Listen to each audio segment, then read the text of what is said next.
The Leominster City Council meeting is funded in part by DeCarolis Insurance Agency at www.decarolisinsuranceagency.com and by Avidia Bank at www.avidiabank.com.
Owned by a person aged 70 years or over in a city or town that accepts this provision. And again, this is a public hearing on this particular matter. My name is Sue Shalafuzef. I'm the chairperson. Councilor Bob Tossi to my right is the clerk, and Councilor Pauline Cormier is the third member of Legal Affairs. So this evening, we did have a referral back from the dog officer. Where is it? Yep. And what did he say? Mr. Pickett, Todd Pickett is the city's animal control person, and in response to a request from the city clerk's office, he wrote back and said, I've been trying to get all of Chapter 140, Section 136 through 176G added to the city ordinance along with any future state updates. So that's where we are. If do either of my colleagues on the Legal Affairs Committee have any questions or comments on the petition? No, not at this time. No. Okay. How about on the City Council? Are there any folks on the City Council that have any questions or comments on the petition? No? Then I'll ask in the general public. Is there anybody in the public who has a comment one way or the other on this petition? Yes or no? I'll ask for a second time if there's anybody who'd like to speak in favor or in opposition for a third and final time. I'll ask if anybody has anything to say. All right.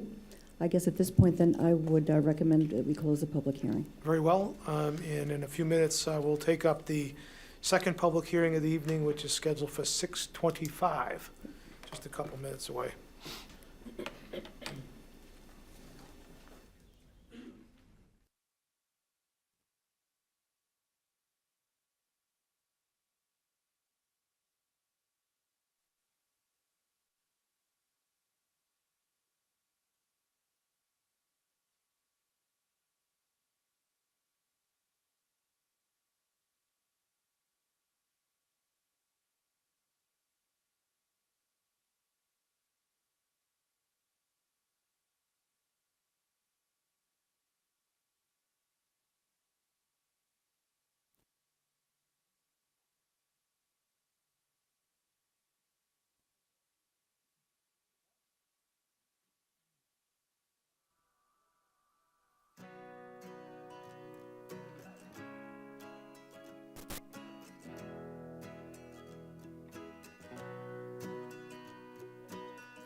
Highland Street, Lancaster, Mass. Request to amend the current lot width under zoning district RB for two-family dwellings. The amendment would consist of changing the minimum required width from 80 feet to 50 feet for two-family dwellings. The current frontage requirement for two-family dwellings in Residence B is 50 feet, and 80 feet lot width requirement would create pork chop lots, which the city does not favor. Lot configuration would be rectangular and consistent if both frontage and lot width were equal. And this is regarding 1420, 1426, 1428, and 1432 Central Street in Leominster, Mass. And I'm wondering if Mr. Delgado or a representative is here this evening. No. Okay. At this point, we received this, I think, in February, regular course. It was given regular course in February, with further time given on March 10th, a continued public hearing April 14th, continued to this evening's public hearing. Since, does anybody on the committee, Councilor Tossi, do you have any questions about this or comments about this petition? No, I just see the Peter Nile, we saw his response to the request. Yep, that's exactly right. Thank you. I'll read that in. We did refer this to the building commissioner, Peter Nile, and his response back was, I see no reason to allow this change. Councilor Pauline Cormier, do you have any questions or comments on it? My only comment would be is it's been kicking around for a while. No one has appeared on behalf of this to tell That's us what position they have, why they would propose this. Right. Other than submitting this form, we haven't had any contact. They haven't contacted us. Yeah. I quite frankly don't know why we still have it on the agenda. Okay, thank you. Thank you. Is there anybody on the council who would like to weigh in on this? Councilor Frida. I'm not quite sure what they did with the planning board, but I was at the meeting the night that he was presenting. He was there with Mr. Exaris, I believe. And I can't remember if they continued that hearing or not. They voted. They voted six they to vote? 6-1 in 6 to 1, favor. that's right. The, I believe the Okay. opponent, the opposed vote was the chairperson. Okay, That's right. Yep. all right, okay. I wasn't sure if we should give it further time because I wasn't sure what they did.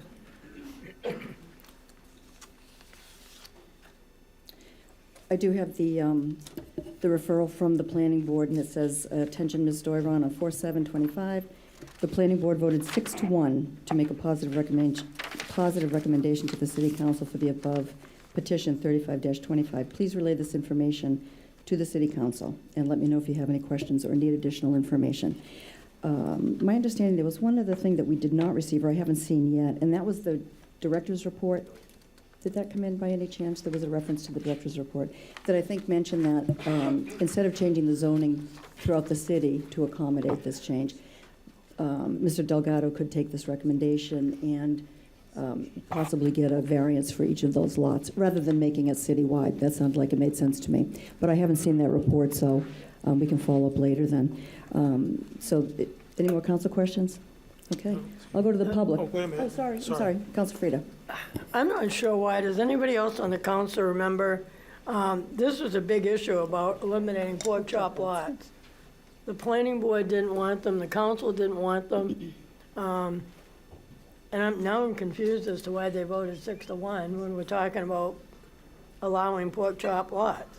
Well, I'm not sure a requirement of 80-foot of width versus a 50-foot frontage requirement actually creates a pork chop lot. If you want in my estimation, I'm not sure that is a pork chop lot. The city doesn't like pork chop lots. No. That's been clear in our, sort of over the last couple of DPW doesn't decades. like them, No. nobody's liked them. No. And in fact, those common driveways have been eliminated by us probably about 10 years ago. But like I said, I don't know if this is what they're suggesting. 50-foot frontage and 80-foot width really does create a pork chop lot to begin with. So, All right, I'm going to go to the public. Sure. Unless there's any other comments from the council. Does anybody in the public have any questions or comments on petition 35-25?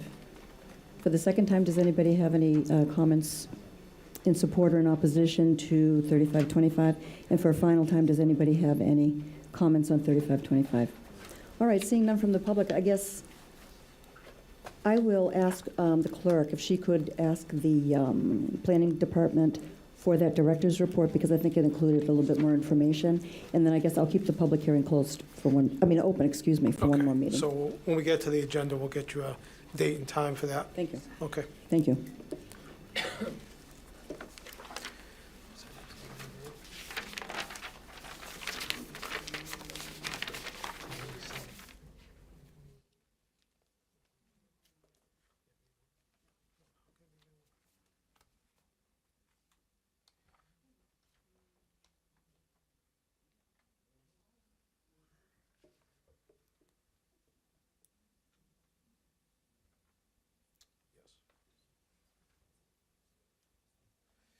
Okay, just for the public, our next public hearing is scheduled for, next and final public hearing this evening is scheduled for 6:45, so we'll be taking that up in a little while.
My name is Brandon Robbins. I'm the chair of the committee.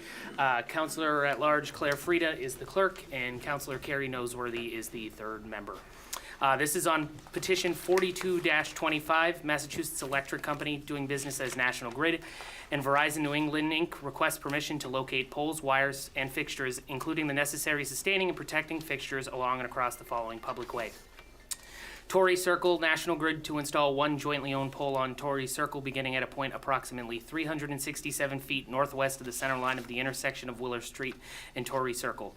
National Grid to install one new 35-foot Class 3 pole and anchor numbered P2-50 on Torrey Circle to reposition the overhead lines that have been knocked down by dump trucks per the customer's request. Leominster, Mass. Location approximately as shown on plan attached.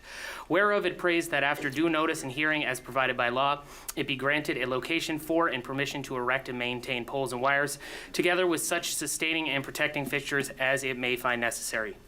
Said poles to be erected substantially in accordance with the plan filed here within, marked Torrey Circle, Leominster, Massachusetts. Is there a member of National Grid present for the hearing tonight? Come on up to the table. Yeah, that's great. If you wouldn't mind just introducing yourself. Everybody's here to hear about the pole on Torrey Circle. Public Service Committee, the hottest committee of the council session. Sheesh. A lot of people here about a pole, huh? My name is Mujahid. I'm with National Grid.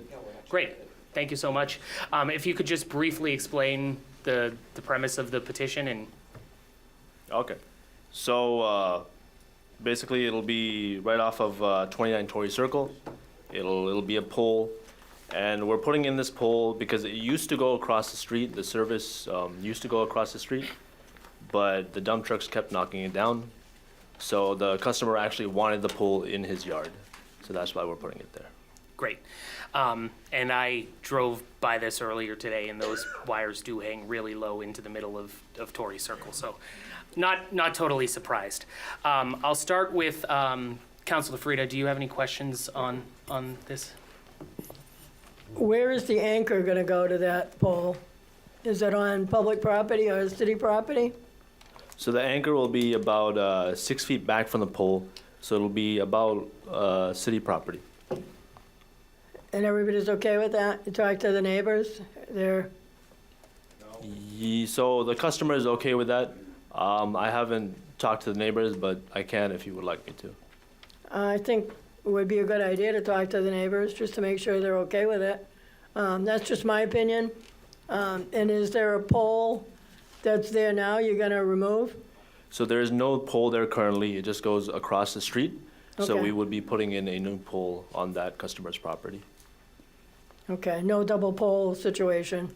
No, not in this case. There's no double pole situation. That's a good thing. Yeah, we don't like them either. I know, and maybe in a short time, we'll be able to fine you if you don't take the double pole down. That's legislation being proposed, so that would be a good thing. Should All make right, things I'm- interesting. I'm good, Mr. Chairman. Thank you. Councilor Noseworthy, any questions? No questions at all. I was going to say exactly what Councilor Frieda said, so thank you very much for your answer. Great. We did ask for 2 referrals on this petition. The first was the police department, and we received back, "Good afternoon. I have reviewed this petition and discussed it with John Roseberry. In regard to public safety, I would like to stress the importance of a police detail since they will be repositioning wires and installing a pole. Torrey Circle and surrounding streets are frequent locations for RMV road test and student driver instruction. A police detail would promote a safe passage for residents of the street and all other daily traffic." The second was from the Department of Public Works. "Dear Elizabeth, the Leominster Department of Public Works has reviewed the petition to install a pole on Torrey Circle and offers the following comments. The DPW approves of the petition as submitted. Please let us know if you have any questions. Raymond Racine, DPW Director." So with those in mind, I just want to make sure that National Grid will be able to get a police detail for whenever this work is done. Almost definitely. Almost definitely? Most definitely. Most definitely, much better. Almost That's definitely. what I was looking for. Not almost definitely. Most definitely. All right, great.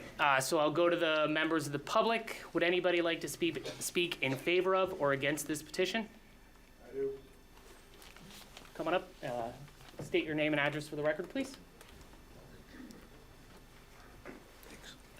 My name is Matthew Borgalt. I live at 581 Willard Street, which is on the corner of Torrey Circle and Willard. So I'm just wondering how this is going to affect me. I haven't seen the petition. I haven't seen the drawings for it. Nobody's come to talk to me about it. I heard about this meeting last minute, so I feel like I'm being blackballed here. I'd like some more information about this before we move forward. Absolutely. Thank you for your comments. Thank you. Second time, would anybody like to speak in favor of or against this petition? And for a third and final time, would anybody like to speak in favor of or against this petition? All right. So seeing Councilor Frieda's comment regarding speaking with the neighbors and considering the public comment that was made tonight, I think it makes sense to keep the public hearing open. National Grid, if you can go back to the neighborhood and speak with this gentleman and the other people in the neighborhood to give them a better idea of how this is going to have an impact on them. So we'll keep the public hearing open and we can do a... Yeah, I just would recommend, sir, if you could get Mr. Burgo's contact information so you folks can talk before the next meeting. Definitely, yeah. Okay. Great. All right. Thank you, Mr. Chairman. You all set? Yes, thank you. Okay. So we'll continue that and we'll select a new date later on the agenda. All right, thank you. Thank you.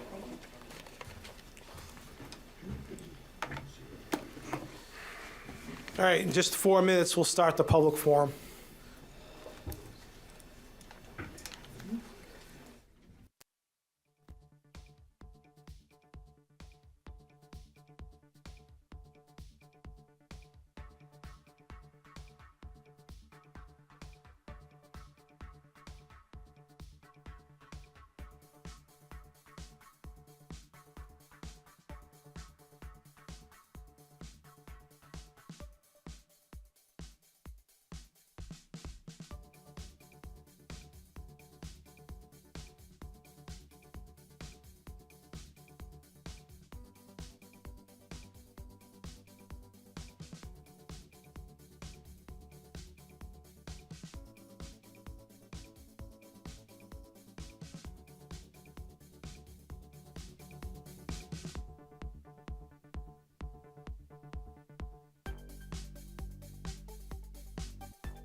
Council agenda.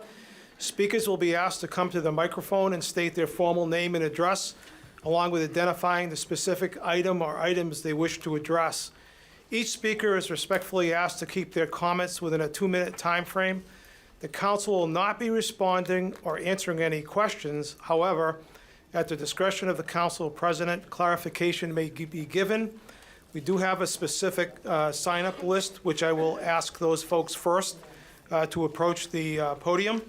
I want to indicate before we start that in our prior meetings, I think we all have been happy and impressed with the dignified manner in which the speakers have approached this controversial topic, and we have every faith in our public and the city here of Leominster continuing to do the same. So I would ask speakers to be respectful, dignified, succinct, and hopefully not too repetitive.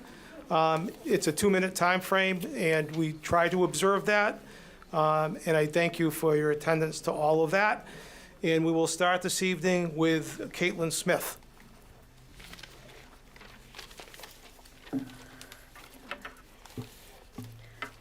Caitlin Smith, 194 Prospect Street. I do want to offer my condolences to the City Council on the loss of Councilor Angelini. Thank you. This is regarding petition 4725. Over the past several months, you've given us your time and consideration, and we sincerely thank you all for that. We have written and spoken to you of our myriad concerns with the fairgrounds proposal, including the real environmental dangers of utilizing the landfill as they intend, the risks of transacting with the players involved, the increased regional traffic, noise, and light pollution, the serious socioeconomic impacts of gambling on the city's social fabric, the diminished quality of life for abutters and the neighborhood, and the irrefutable animal abuse, death, and unpopularity of the thoroughbred horse racing industry. The Chamber of Commerce has recently endorsed the fairgrounds and has asked you all to do the same. It's troubling and unfortunate that they chose to take at face value everything said by Bay State, their marketing teams, and the studies they paid for. It's reassuring that the members of this City Council have repeatedly stated their intention to fully consider all the facts before voting, not the fluff and not the marketing. Out of respect for your time, and in an attempt to minimize redundancy in the opposition, rather than encouraging a large number of individual speakers this evening, although people are obviously free to speak, I'm going to ask for some very respectful audience participation. Please stand and remain standing if you are here tonight because you are opposed to the fairgrounds proposal, including the host community agreement and the fairgrounds overlay petition, and in favor of banning horse and dog racing via petition 4125. Once we have heard what they have to say and have had a chance to fully review fairgrounds overlay petition 4725, I'm sure we will have plenty more to share at the public hearing. For tonight, we humbly ask that you keep us and your concerns in mind as you hear and see any spin from Bay State supporters. Thank you very much. Thank you. The next scheduled speaker is, I believe, I'm reading Joan Membrino. Do I have that correctly? I just thought that was a sign-in sheet. That happens a lot. That happens a lot. You're off the hook. You're all set.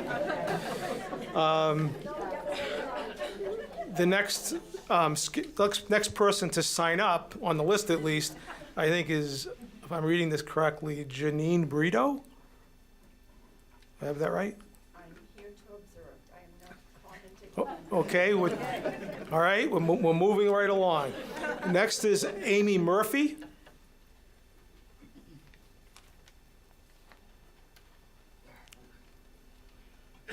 Good evening. Evening. My name is Amy Murphy. My address is 51 Biscuit Hill Drive here in Leominster, and I'm here to talk to you about the Fairgrounds project.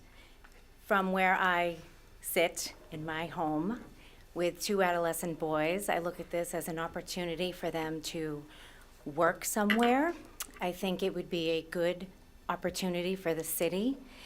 I also sit on 2 boards for nonprofit organizations, and I see it as a venue to use for meetings and functions that we could use. The restaurant there being year-round would be another opportunity for people of all different skill levels for employment. Yeah, so I just wanted to put my little 2 cents in to say, I would ask you to encourage to say yes. on this. I think it's a good opportunity for Leominster. I think it would look lovely, and I trust that it would be appropriate in the way that it would be built. I don't think it would open up the ground and cause an issue. Obviously, we have to take care of that property anyway, and it would be an opportunity for the city. So that's all I have to say. Thank you, Ms. Murphy. Thank you. Next up is Craig Long.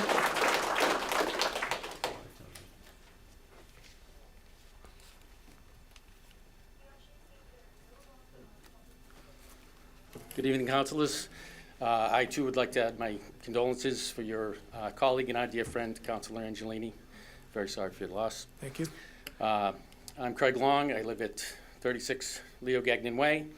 I'm Deputy Fire Chief here in Leominster, and I'm also the District 7 Vice President of the Professional Firefighters Massachusetts. As that District 7 Vice President, I represent 44 locals all across North and South Central Massachusetts and beyond. A number of my locals are going through hard times with their cities and towns. There's a lot of petitions being filed for additional funding. Right here next door to us in Fitchburg, they're over $4 million in the hole, and they're looking for more money. I think this fairgrounds project would be a great opportunity for the city to bring in some extra revenue. They're guaranteeing us at least $1 million a year. I know most of those communities that I represent would love to have a project coming in guaranteeing that kind of money. So I see it as a great opportunity for the city. As Mrs. Murphy mentioned as well, would be an abundance of other opportunities at these grounds for the city to use, along with the restaurant for meeting space and things like that. It's going to bring in additional places for people to work. I'm told that this project is going to be a union project, so I see my brothers and sisters here from the other locals, which I think is, again, a nice opportunity for the city of Leominster. Along with that, I'd also like to speak on C-55, the wages for the fire department, and obviously I hope you're in support of that as well. Thank you very much. Thank you, Mr. Long. Next up is Mark Kennedy.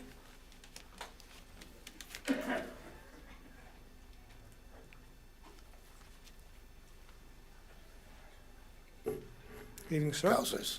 My name is Mark Kennedy. I'm on Chrissy Street in Leominster. And I've been looking at a lot of the pamphlets that have been coming and try to draw a marginal line. But the revenue that's coming into the city of Leominster, responsibility, I think it's a great opportunity for Leominster. I'm just going to make it short. I'm here also representing a lot of the workers, the union workers.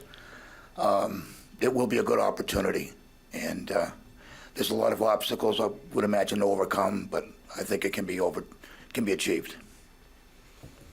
Thank you. Thank you, Mr. Kennedy. Next is Jay Budrowitz, if I have that correctly. Close enough. All right. Did my best. No, not too bad.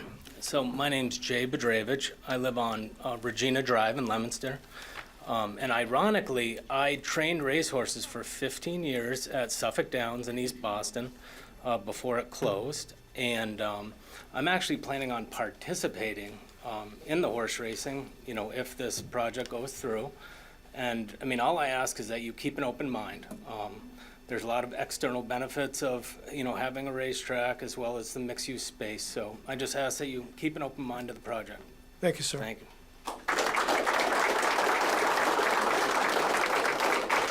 Next scheduled speaker is Fred Taylor.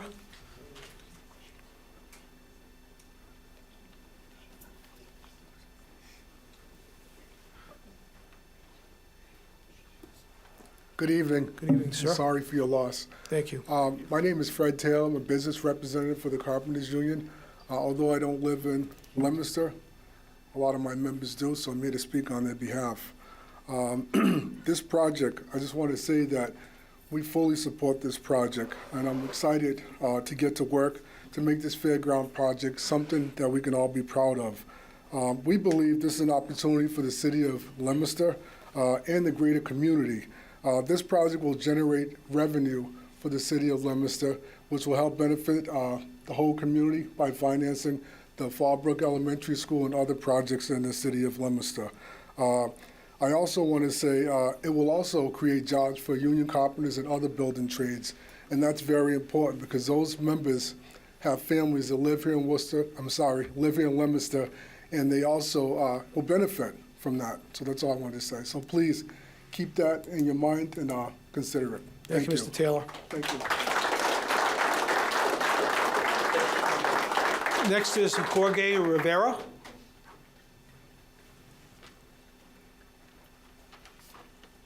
Thank you, and my condolences to you and your loss.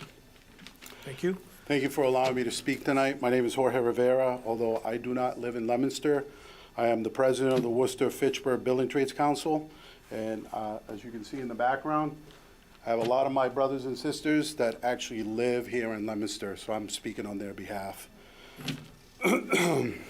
So the Worcester-Fitchburg Building Trades Council and its members fully and wholeheartedly support this project. Bay State Racing in this project for the Leominster Fairgrounds, this project is a huge opportunity for Leominster and its residents, not only because of future revenue and opportunities for the city, but because of the developers have committed to building it in a way that puts Leominster first. We represent over 900 Leominster residents in the Worcester-Fitchburg Building Trades Council, many more people that live in those households and enjoy benefits and opportunities that are brought home by good paying jobs. But a large number of trades workers have to commute a long way where the best work, where they chase all the work. It would be great for Leominster trades workers for the city if they have the opportunity to work in a major project like the fairgrounds in their own backyard. That means more time, with family, and more spending activities in the local area. And that comes with pride to building something in their own backyard and building up their own community. So myself and the workers with me, my union brothers and sisters, we wholeheartedly support, and we hope that you support this project as well. Thank you. Thank you, Mr. Rivera.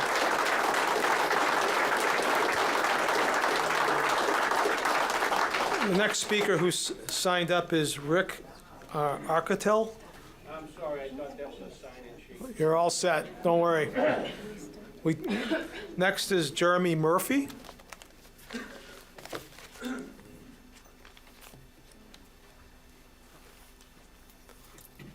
Good evening. My name is Jeremy Murphy. I'm president of Leominster Firefighters Local 1841.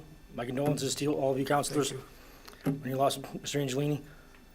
The Leominster Firefighters Local 1841 has voted in favor of this project. We fully support it as a body.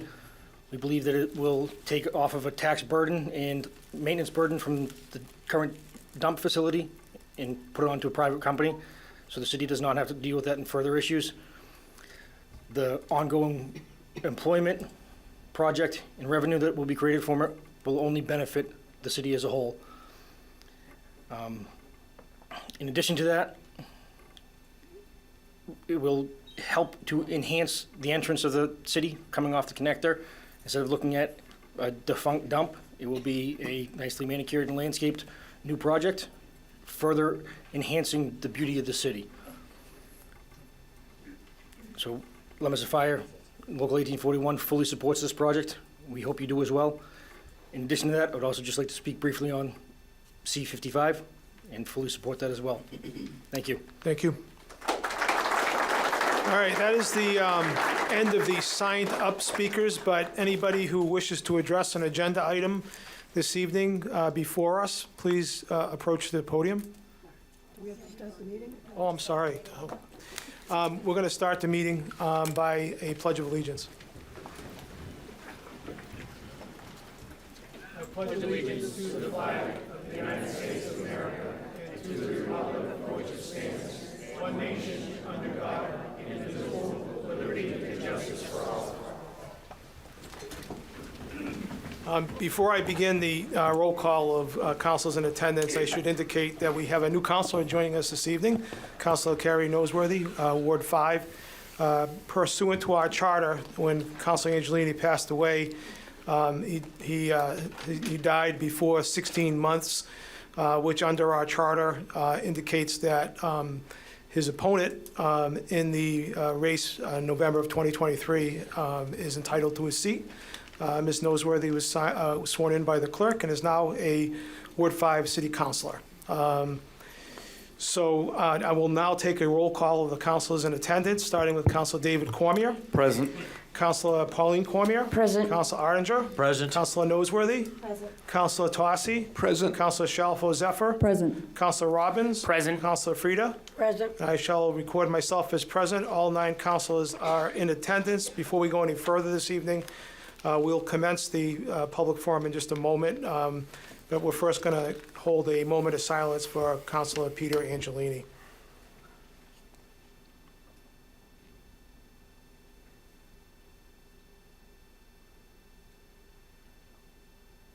Thank you very much. We'll now ask for a motion to recess. Councilor David Cormier, second. Councilor Frida, all in favor. Please recognize usual manner. We are now in recess, and we can go back to the public forum. Anybody who didn't sign is still able to speak. If you want to speak on an agenda item this evening, please approach the podium. And for a second time, is there any member of the public that wishes to address the City Council? Please approach the podium. Don't fight. Good evening. I'm Abijah Moses from 390 Johnny Appleseed, living with my parents in the process of buying a property for me and my wife in Leominster as well. So we are planted here. The reason why I'm here is I'm in favor of the fairgrounds. I'm part of the cricket group where, we'd be able to use the fairgrounds for cricket activities. I'm part of 2 coaching academies, and there is 0 cricket grounds where my kids can go and compete at the highest level. So whenever they go to Houston, they fall short of competing at the highest level. So having fairgrounds obviously would help the cricketing community. And the last thing I want to tell, there's some facts in Massachusetts. There's about 174 people unemployed. And in the Leominster and Gardner area, there's about 3.7 to 4.3 people unemployed. Having a project like this as a community, I think we can make a difference. And this is the time for all of us to come together, and I hope we can make a difference. Thank you. Thank you. Welcome. Good evening, councilors. I am very sorry for your loss and the loss of Councilor Angelini. There has been many losses in this city that we've suffered this past week, so my condolences are all with you. My name is Jennifer Flanagan Long. I live at 36 Leo Gagnon Way. I'm the former state senator and state representative from Leominster. I represented Leominster for 13 years in the Massachusetts legislature. I'm here to stand before you today to support the Fairgrounds project because looking at the economic data, looking at the traffic data, looking at the environmental data, the plan works. This project is not only going to be overseen by the City of Leominster, it's going to be overseen by the Department of Environmental Protection, by the Massachusetts Gaming Commission, and more importantly, by the residents that are standing before you today. This is a project in Leominster that is probably going to be one of the biggest projects that we've seen in over a decade, with an industry that is booming in Massachusetts.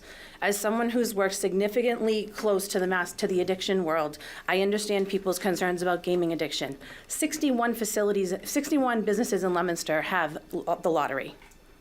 61 businesses in Leominster have the lottery.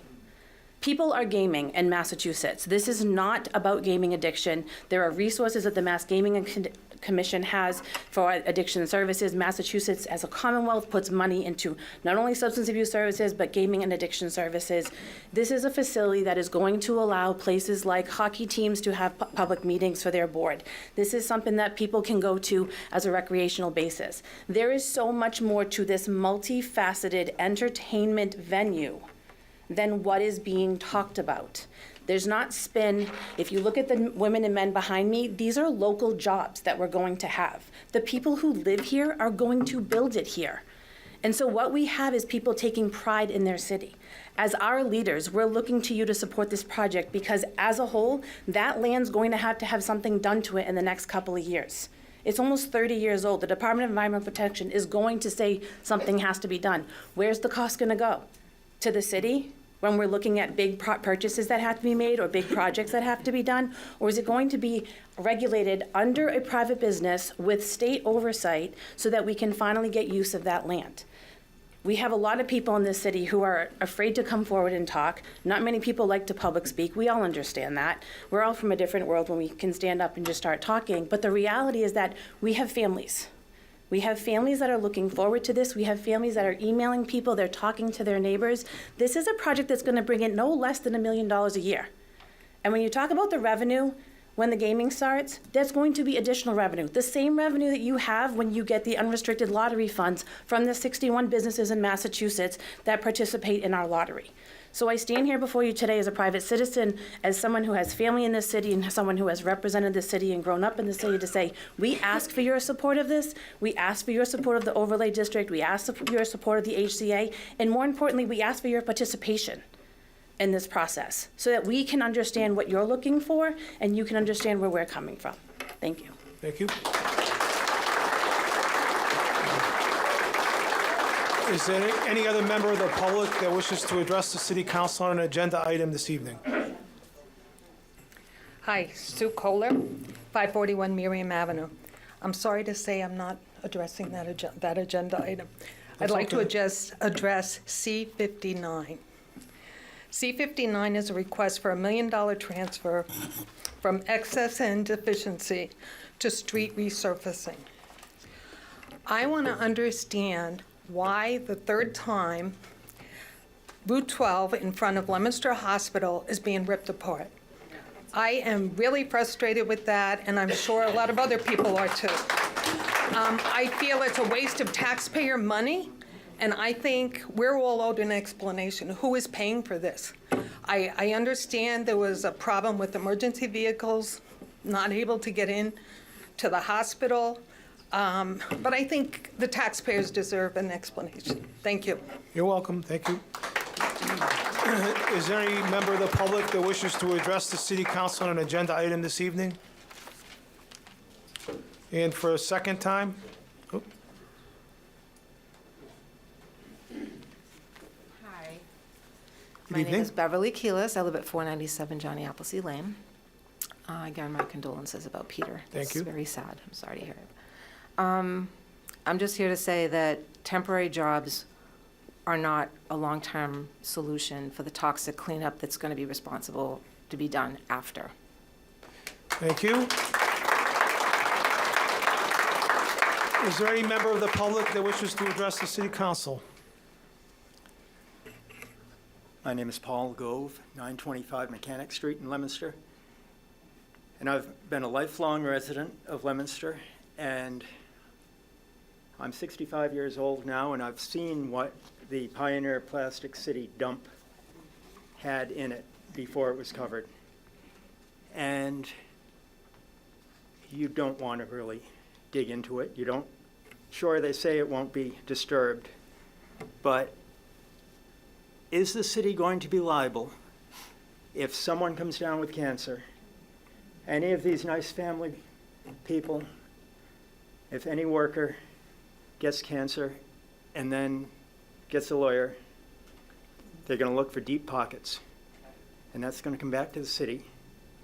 And I just don't want to see any possibility of that being disturbed.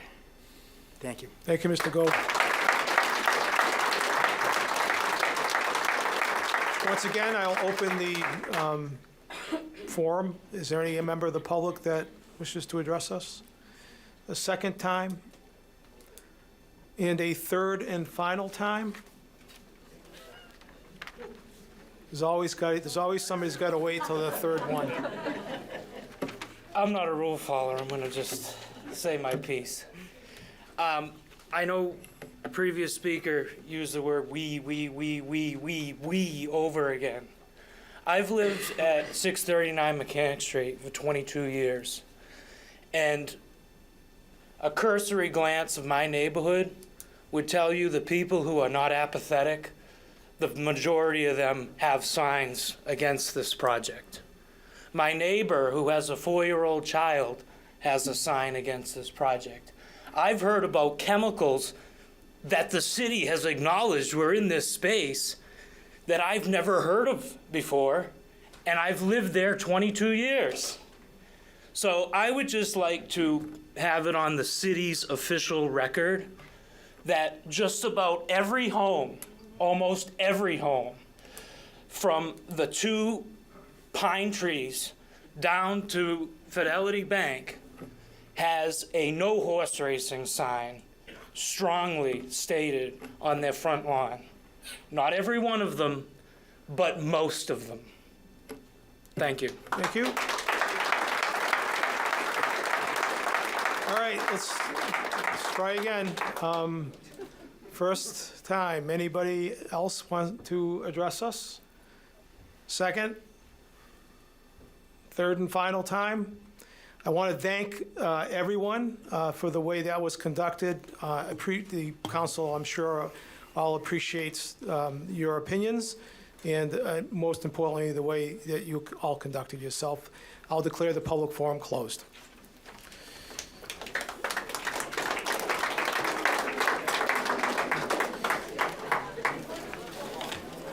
Does the chairwoman also declare us back in session? Does the chairwoman of records have a report? I do, Mr. President. The minutes from March 10th, 2025, March 24th, 2025, April 14th, 2025, I find them to all be in good order, and I ask that they be placed on file. Any objection? All right, so that may be done. All those records are put on file. If the audience, as it departs, could do so quietly, please. I appreciate that. Thank you.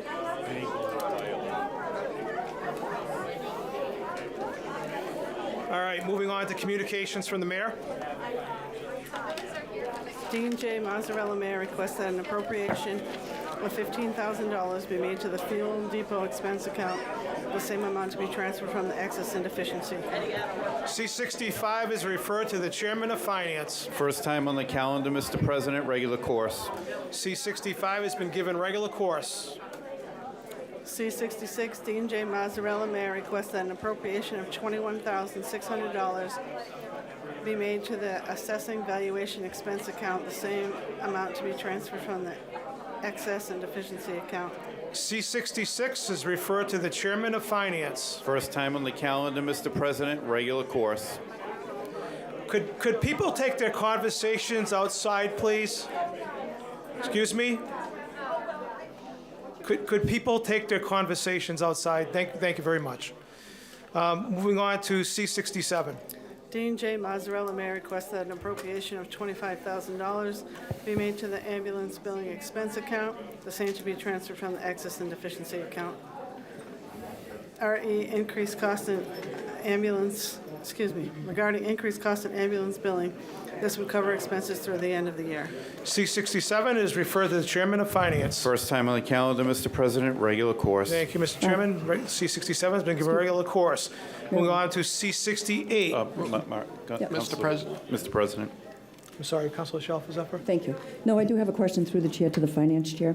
I was just confused about this. The treasurer collector is asking for money to pay ambulance expenses billing. I mean, haven't we gotten this previously from the fire department? I was just confused where it was coming from because the ambulance, the fire department is responsible for ambulance billing and expenses, I thought. So I was just confused. If you could just clarify that, Okay. please. All right, thank you, Will do. Councilor. Thank you. All right, all set? I am. Okay, we'll move on to C-68. Dean J. Mazzarella, Mayor, requests that an appropriation of $32,500 be made to the collector's billing expense account, the same amount to be transferred from the excess and deficiency account. Regarding increased costs in printing, this would cover expenses through the end of the year. C-68 is referred to the Chairman of Finance. Once again, Mr. President, first time on the calendar, regular course. Thank you, Mr. Chairman. Regular course. C-69. Dean J. Mazzarella, Mayor, requests that the appropriation of $60,000 be made to the paramedics overtime account, the same to be transferred from the excess and deficiency account. C-69 has been referred to the Chairman of Finance. First time on the calendar, regular course. C-69 has been given regular course. C-70. Dean J. Mazzarella, Mayor, requests that an appropriation of $110,000 be made to the Police Department Light account, the same to be transferred from the excuse me, excess and deficiency account. C70 is referred to the Chairman of Finance. Once again, Mr. President, first time on the calendar, regular course. Thank you. C71. Dean J. Mazzarella, Mayor, requests that an appropriation of $250,000 be made to the Fire Department Public Safety Overtime Account, the same to be transferred from the excess and deficiency account. C71 is referred to the Chairman of Finance. Mr. President, I'm going to recuse myself. I have an immediate family in the fire department. I asked to defer this to the Clerk of Finance, please. Okay, and I think Councilor that's Cormier. Councilor Pauline Cormier. Thank you, Mr. President. First time on the calendar, regular course, please. Very well. C71 has been given regular course. C74. Dean J. Mazzarella, Mayor, requests that an appropriation of $25,000 and $3,800 to be made to the insurance reimbursement and September flood account respectively. The same amount to be transferred from the state flood infrastructure funds. C74 is referred to the Chairman of Finance. Once again, first time on the calendar, regular course. Very well. C74 has been given regular course. Moving on to reappointments and C72. Dean J. Mazzarella, Mayor, requests the reappointment of the following: Council on Aging, term to expire 4/15/2028, Marlene Thibodeau, Patricia Valley, Maria Mallory. Conservation Commission, term to expire 4/15/2028, Stephanie Quinlan. Disability Commission, term to expire 4/15/2028, David Cormier. Planning Board, term to expire 4/15/2030, Dean Valeri. C72 is referred to the Chairwoman of Ways and Means. Thank you, Mr. President. First time on the calendar, regular course, please. Very well. C72 has been given regular course. Moving on to appointments and C73. Dean J. Mazzarella, Mayor, requests the appointments of the following: Culture Commission, term to expire 4/15/2028, Afia Ebing, excuse me if that was wrong, and Denise Sutton. C73 is referred to the Chairwoman of Ways and Means. Thank you, Mr. President. As these are new appointments, I'm going to request that we invite them down for interviews. Okay, so we'll do that on May 12th, and let's do that at 6:20. Is that okay? Yes, thank All you, right. Mr. President. All in favor of scheduling those interviews at 6:20 on May 12th, please indicate in the usual manner. All right, that may be done. Moving on to petitions, first time on the agenda, 47-25. Brian R. Falk, attorney, on behalf of Crossroads Office Park LLC, requests to adopt the proposed Fairgrounds Overlay District zoning amendments regarding 670, 690, and 694 Mechanic Street, Leominster, Mass. 47-25 is referred to the Chairwoman of Legal Affairs. Thank you very much. First of all, I have a question. At the end of Legal Affairs regular course public hearing to be determined, I think this is a 2/3 vote. It says majority vote, but it is a 2/3 vote, correct? That's correct, Counselor. Great, thank you. Okay, this petition should get regular course, and I have a list of referrals. Okay. The first one is the Traffic Division, Leominster Police Department. All right. Copeman and Page, Law. Yeah. City Solicitor. The Health Department. All right. The Mayor. Okay. The Planning Board. Right. The Conservation Agent. The DPW. The Leominster Fire Department. And the DEP. I have a contact for DEP that I'll email you her contact information for that. And we do need to schedule a public hearing. Yes. So the planning board, I was looking, they meet, I think their meeting in June is the 2nd. So I think we could put this on our calendar for the 9th, which is our first meeting in June. Okay. All right, so we'll note the change of the vote requirement to 2/3. Give this petition regular course with referrals to traffic, KP Law, the Health Department, the Mayor, the Planning Board, which is required under 40A, Conservation Agent, DPW, Leominster Fire, DEP, and we'll schedule a public hearing for June 9th. And I think that's the only thing we have so far on that date. So let's schedule that for 6:20. That could take some time. All those in favor of that public hearing date, and those were, Councilor Frida? Yeah, through the chair. Through the chair, how about the building inspector as well? Absolutely, thank you. Do any of the councilors have any other referrals that they'd like to add? Okay, so we'll Okay, do thank you. that. Yep, building. All right, and then I guess we can vote on the hearing date and time. All those in favor, please recognize usual manner. Anyone opposed? Okay, so the hearing date is 6/9 with all those referrals in regular course. Thank you very much. Moving on to 48-25. Thomas, I'm sorry, go ahead. Thomas M. Bevenzi requests an amendment to change zoning district of parcel 94-6, amend the zoning ordinance of the city of Leominster, Mass. To change the boundaries of the zoning district shown in the zoning map so that the parcel identified as Lot 6 on Assessor's Map 94 containing approximately 9,984 square feet and having an address of 44 Union Street shall be located entirely in the Residence B RB district. Very well. 48-25 is referred to the chairwoman of Legal Affairs. Thank you very much. So this petition, 4825, should be given regular course with referrals to the planning board, the assessor's office, and the building inspector. And also, this is also a 2/3 vote. It Yes. indicates majority on the agenda, but it's 2/3. That's correct. Yeah, thank you. All right. Any other? Any other referrals? And recommended hearing date, Counselor? Yeah, recommended hearing date. That's a good question. Do you want to put it on the 9th? Because we're probably in the same boat with the planning board, right? I would put it on for the 9th, but I put it earlier. Okay.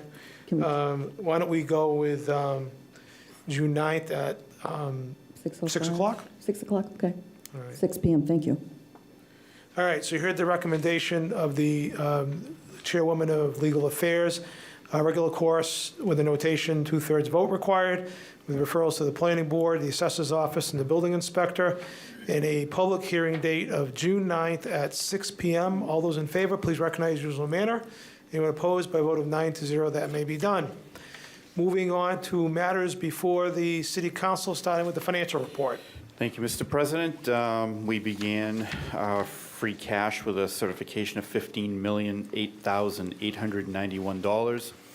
We have spent, or in some cases repaid, some obligations that we had, and also spent a total of $8,760,861.84. And that leaves us with a balance of $6,248,029.16. The stabilization account for the city of Leominster, we began on July 1 with a balance of $22,927,553.81.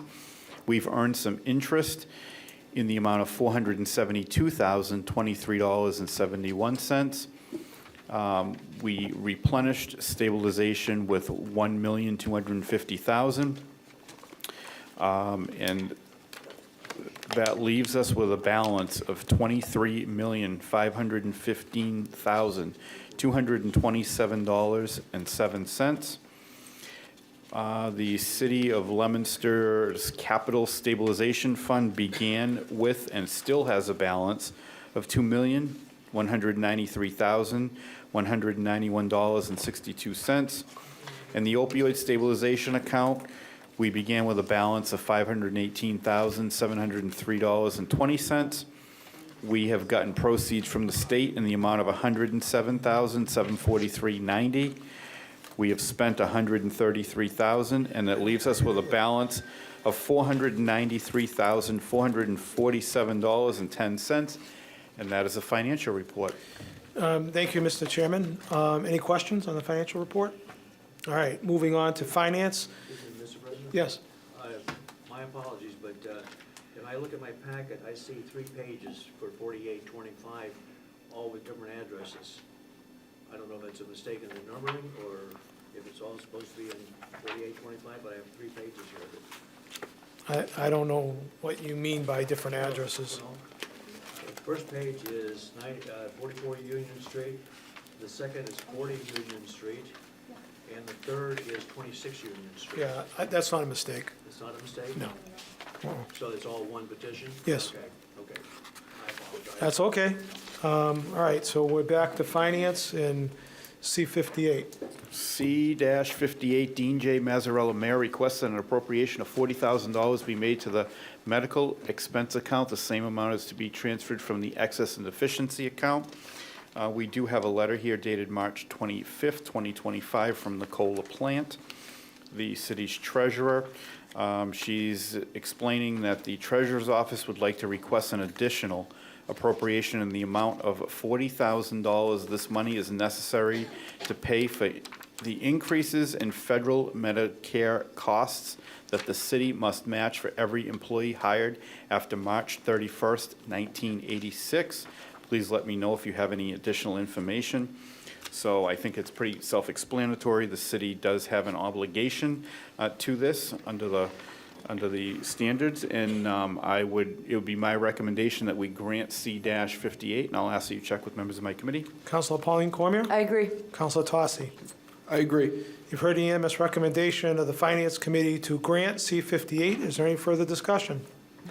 Seeing none, all those in favor of granting C-58, please recognize usual manner. Anyone opposed? By a vote of 9-0, C-58 has been granted. Does the chairman have an order? Yes, Mr. President. Order that the sum of $40,000 be made to the Medicare expense account, the same amount to be transferred from the excess and deficiency fund. Move for the adoption of the order. Further request to adopt the order. Is there any additional discussion? Seeing none, all those in favor of adopting the order, please indicate by saying yea. Yay. Anyone opposed? The order is adopted by a vote of 9-0. Moving on to C-59. C-59, Dean J. Mazzarella, Mayor, requests that an appropriation of $1 million be made to the street resurfacing expense account, the same amount to be transferred from the excess and deficiency account.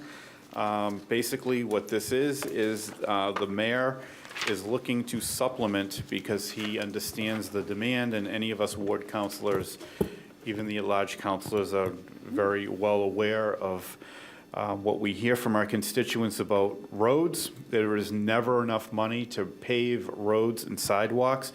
So we are in a position as a city to be able to supplement some of these Chapter 90 funds to get more accomplished with our road paving, and this is a decision that the mayor has made. He's going to spend an additional $1 million to supplement that. There is a whole list of what we are going to accomplish here that has been provided. It is a public document, and the city clerk does have it. If anybody's interested, it would be my recommendation that we grant C-59, and I'll ask that you check with members of my committee. Very well. Councilor Pauline Cormier? I agree. And Councilor Tossi? I agree. You've heard the unanimous recommendation of the Finance Committee to grant C-59. Councilor Shalfo-Zephyr, you have a question? I do. Thank you very much. Through the chair to the Ward 3 Finance Chairperson. I mean, could we give this further time in response to the question that Mrs. Kohler raised? I think it's reasonable to ask, what's the $1 million for? Why is the area down in front of the hospital? This is the third time. I mean, I drive that area all the time. So who is paying for that? And hopefully, it's not the city. But if you could look into that, I mean, I think that would be a good idea. So I would ask for further time. Well, I can tell you, as far as the list here is concerned, that this is not on there. I believe that was a state project.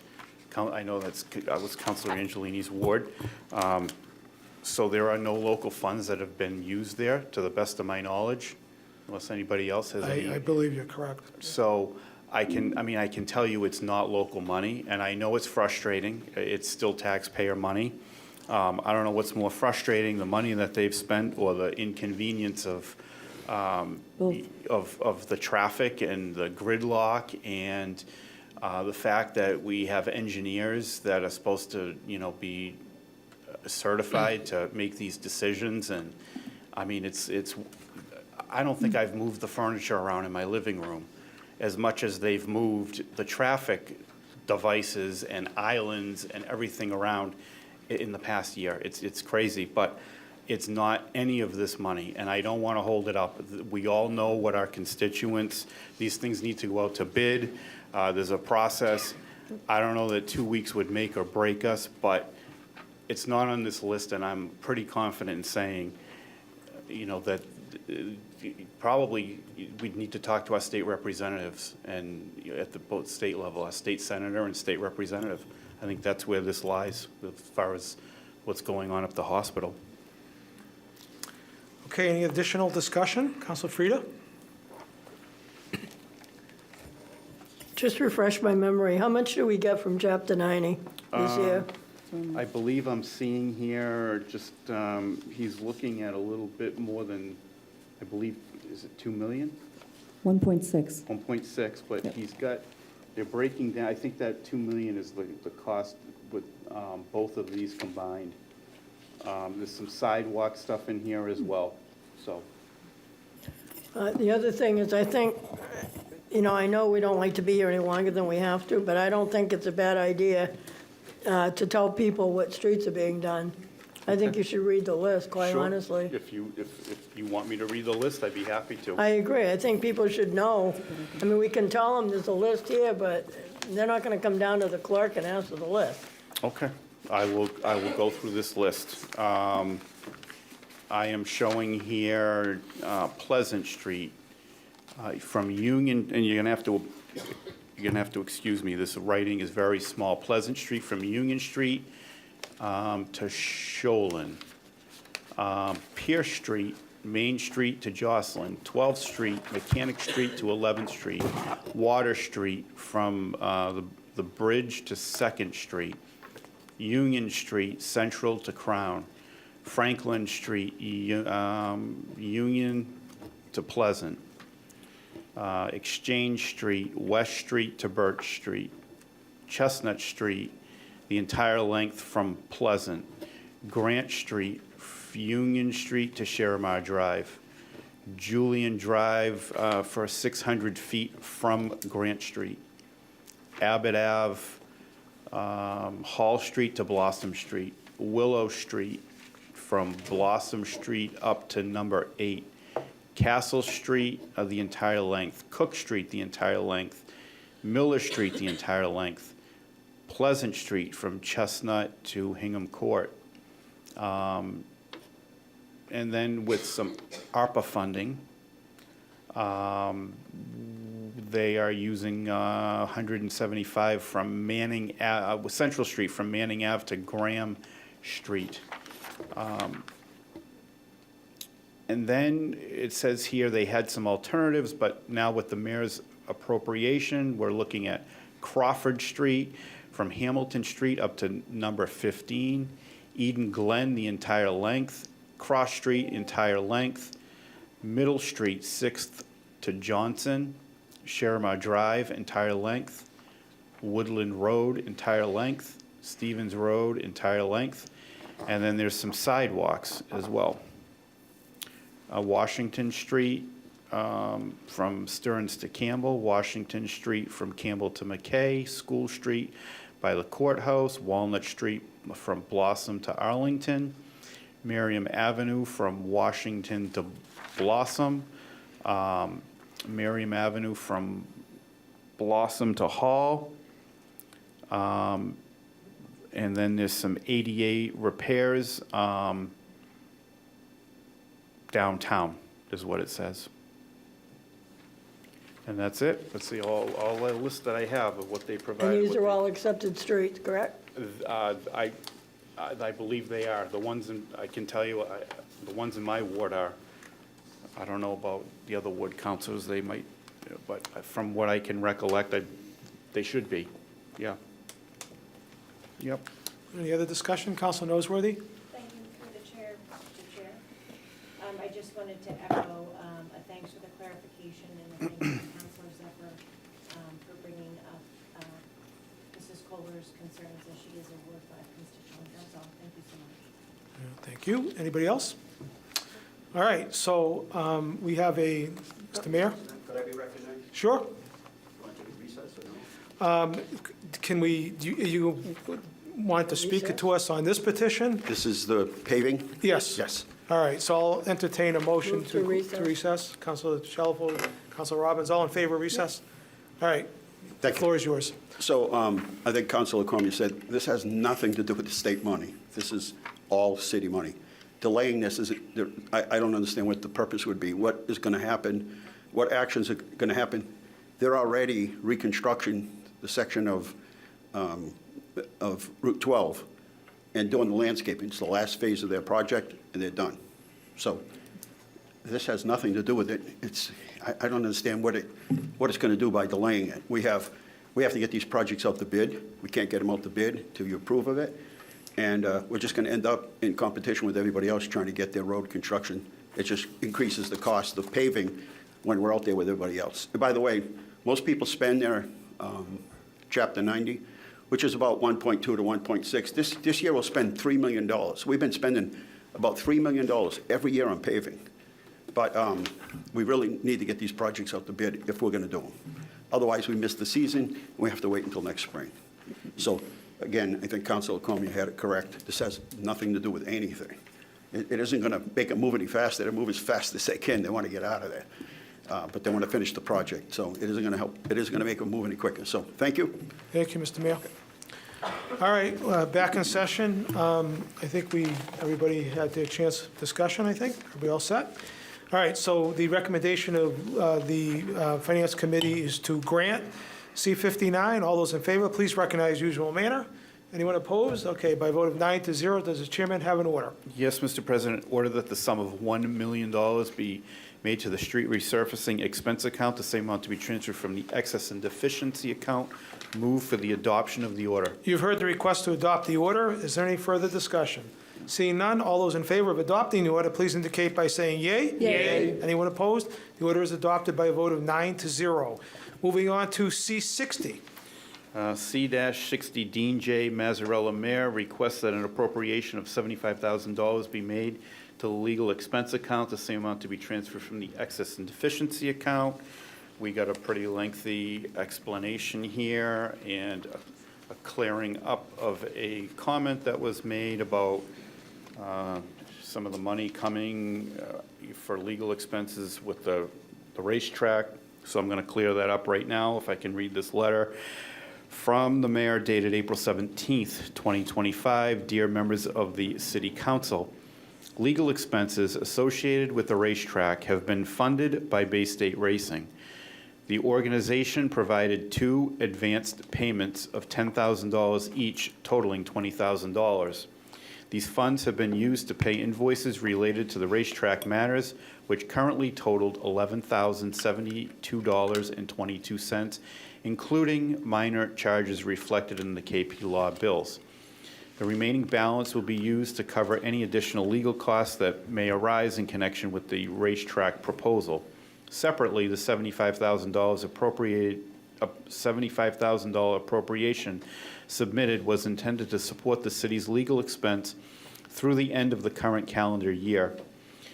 Well, I think it should say fiscal year, which would be end June 30th, 2025. Upon reviewing the legal invoices, it was determined that $3,952.50 in city council legal expenses had not been properly allocated to the council's designated legal expense account. This oversight has now been corrected.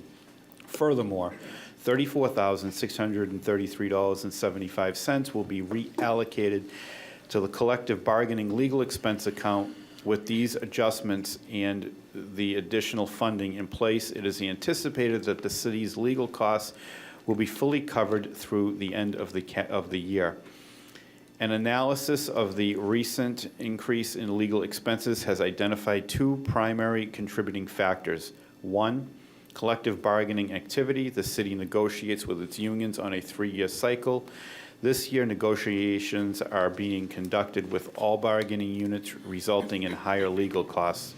2, increased legal involvement in inspectional services.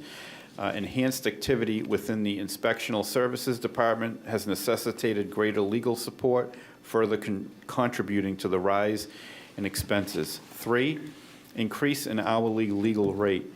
Annual adjustments in the hourly billing rates for legal services has also contributed to the overall rise in legal expenditures. These factors collectively reflect the city's evolving legal needs while ensuring that adequate legal resources remain available to support municipal operations.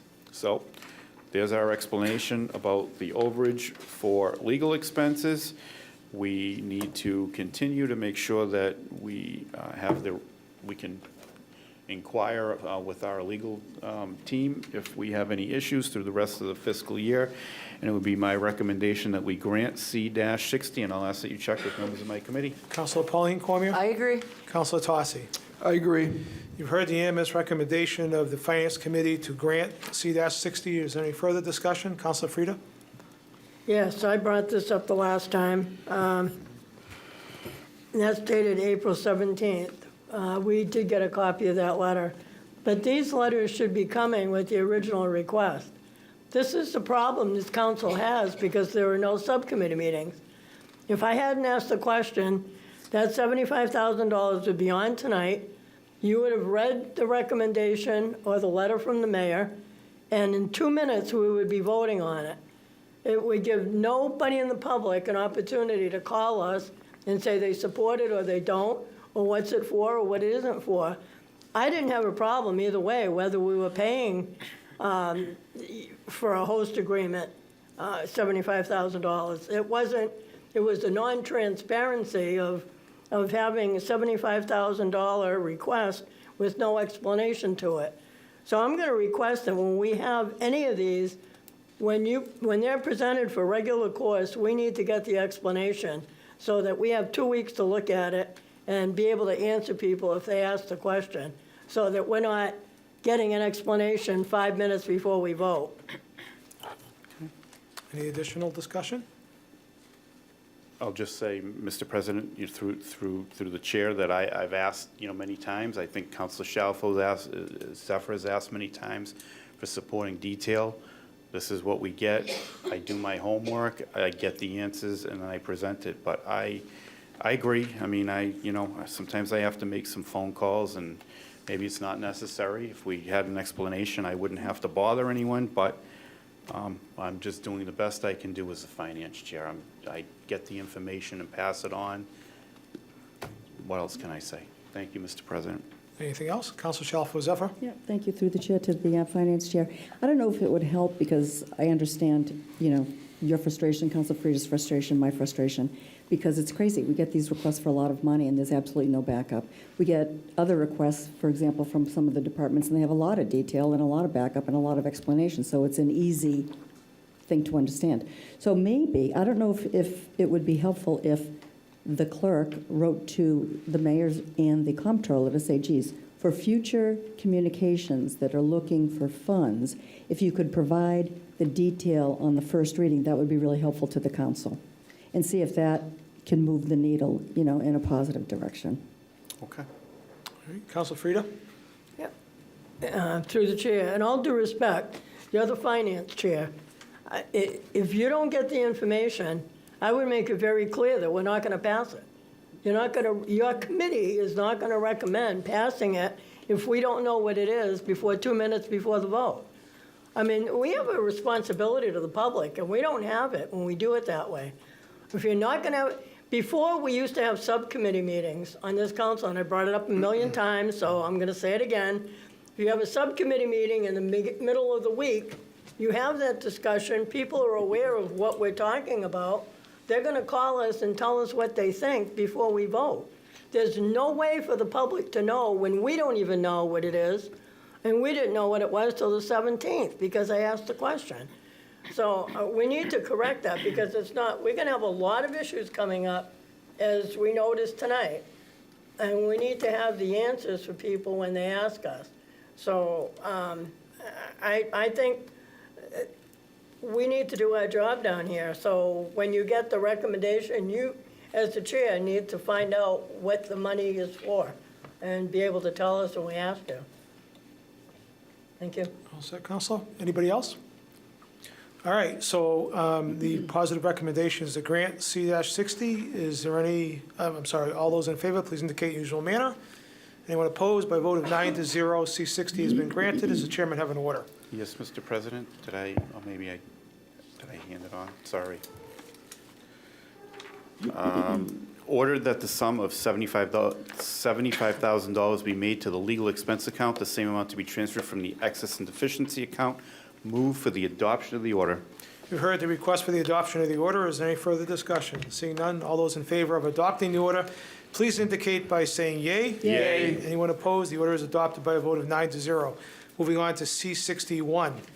C-61, Dean J. Mazzarella, Mayor, requested to reappropriate $77,750 to renovate the field, fencing, and dugouts for Lassie League. The same is to be transferred from the funds that were appropriated for the Lassie League parking lot. These funds, from what I have been told, the parking lot has been paved. It's in great condition. And from what I understand, there have been excess funds that have been sitting there in this account, and they are obviously looking to make these improvements. Everybody, from what I understand, with the rec department and the Lassie League is in full support of all these improvements there, that they can use this extra money that they were expecting to have to pay for paving that was came back lower than they expected. So it would be my recommendation that we grant C-61, and I'll ask that you check with members of my committee. Councilor Pauline Cormier? I agree. Councilor Tosse? I agree. You've heard the unanimous recommendation of Finance Committee to grant C-61. Is there any discussion? Seeing none, all those in favor of granting C-61, please recognize usual manner. By a vote of 9-0, C-61 has been granted. Does the chairman have an order? Yes, Mr. President. Order that the sum of $77,750 to renovate the field, fencing, and dugouts for Lassie League. The same amount is to be transferred from the funds that were appropriated for the Lassie League parking lot. Move for the adoption of the order. I've heard the request to adopt the order. Is there any further discussion? Seeing none, all those in favor of adopting the order, please indicate by saying yea. Yea. Anyone opposed? The order is adopted by a vote of 9-0. Moving on to C-62. C-62, Dean J. Mazzarella, Mayor, requests that an appropriation of $2,000 be made to the Emergency Management Expense Account, the same amount to be transferred from the Excess and Deficiency Account.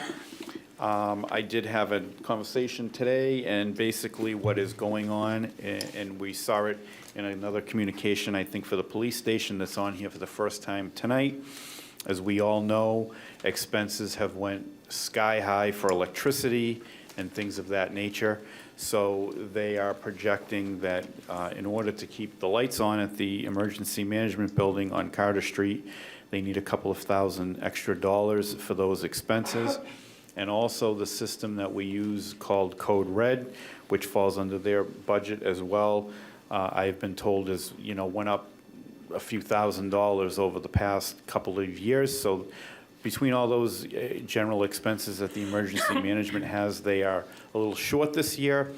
It would be my guess that they'll probably be reevaluating the budgets items this year for these sorts of things so that this doesn't happen. But for now, in order to keep the lights on, I'm going to recommend that we grant C-62, and I ask that you check with members of my committee. Councilor Pauline Cormier? I agree. Councilor Tosse? I agree.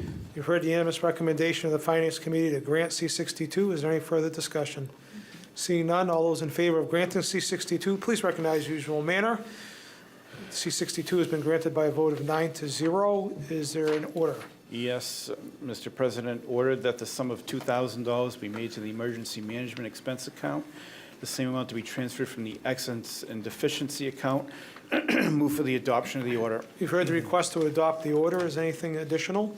Seeing none, all those in favor of adopting the order, please indicate by saying yea. Yea. Anyone opposed? The order is adopted by a vote of 9-0. Moving on to Ways and Means. Is the chairwoman ready to report? Thank you, Mr. President. 43-25, Sterling Jewelers Incorporated, doing business as K Jewelers. 1285, request to renew a license to deal secondhand articles at 12 Watertown Plaza, Leominster, Mass. I did review their application. The application is complete, and they are in good standing with the city, so it'd be my position to renew the license on 43-25, and I'd ask you to check with members of my committee. Councilor Ardinger? I agree. And Councilor David Cormier. I also agree. You've heard the unanimous recommendation of the Ways and Means Committee to grant 43-25. Is there any further discussion? Councilor Frida.